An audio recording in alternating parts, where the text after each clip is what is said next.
Well, here comes the teammate. It's Del Worsham, and he goes up against Spencer Massey. Worsham, the teammate to Larry Dixon, who you saw just go down to the attack of Brandon Bernstein. Spencer Massey went from third to the start of the count down to the second in the points after last weekend.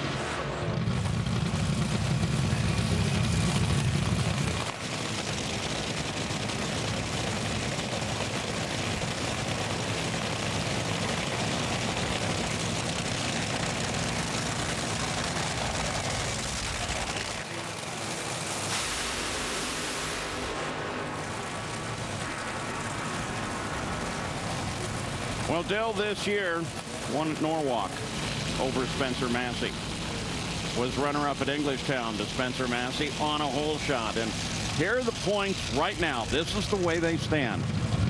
Larry and Massey right there on the line. And Larry Dixon, Tony Schumacher already out of it. So this is a huge matchup. I mean, it was even coming into this before Larry and Tony went out. But Spencer Massey, as you're on board with him, made that fantastic run in the first round. Low ET of eliminations and top speed for that matter. 383 at 324 miles per hour. The track's a lot warmer right now. They'll back her down a little bit and see if they can get the win. Well, if there's a second perfect storm brewing in Top Fuel, it could be Spencer Massey. Talked to his crew chief, Phil Schuler. And, of course, this is a team that everybody gets along and feeds off of Spencer Massey. They made, what, 40-some consecutive runs smoke-free. And I asked Phil Schuler just now, I said, are you intimidated at all by that Alan car in the other lane? He looked at me and said, absolutely not. We're racing the track right here. You're going to win. Del's got a cylinder out. Man, has this turned out to be an interesting day. Spencer Massey now runs a 388 at 320 miles an hour, and he takes down Del Worsham. That'll move him forward. As you go on board with Spencer, you're going to see Del Worsham. As soon as he hits the throttle, he's got a cylinder out. I got to believe that's a mechanical problem because it really started hurting itself shortly after that. But that was all it took for Spencer Massey. He makes a nice run in that 388, backing up that 383 from the first round. He's definitely got a car to beat today. Larry Dixon, how big of a hit is this in your hopes to be able to defend that Top Fuel championship? One race in 6 of them. You know, if we're stellar at the next 4, we're fine.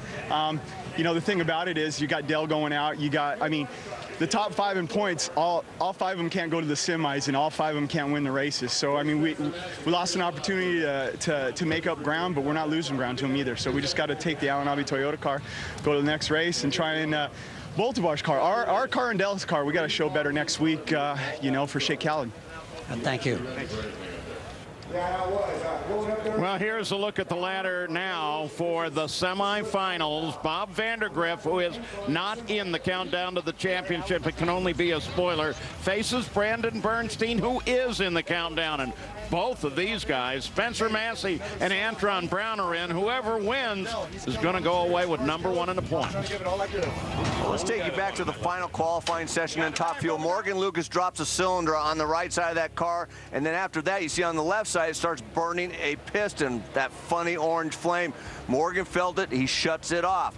Now, when we talk about that, you can see the damage here. The rods and pistons on each end. The pistons are burnt. The ones in the center actually broke the connecting rod, which caused even more extensive damage. But you see the hole in the piston right there. And that leads us to our Geico traction area. A burned piston. That's a condition where the cylinder runs lean. That means it has too much air or not enough fuel in the air-to-fuel mixture, causing sufficient heat to burn a hole right through the piston. And you can see he burned holes through 2 of them on that run.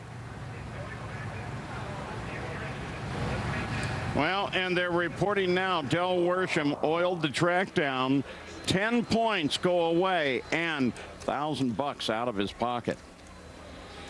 Well, and with that penalty, Del Worsham is now 59 points back from first. Remember, he was #1 just a week ago going into the Charlotte race.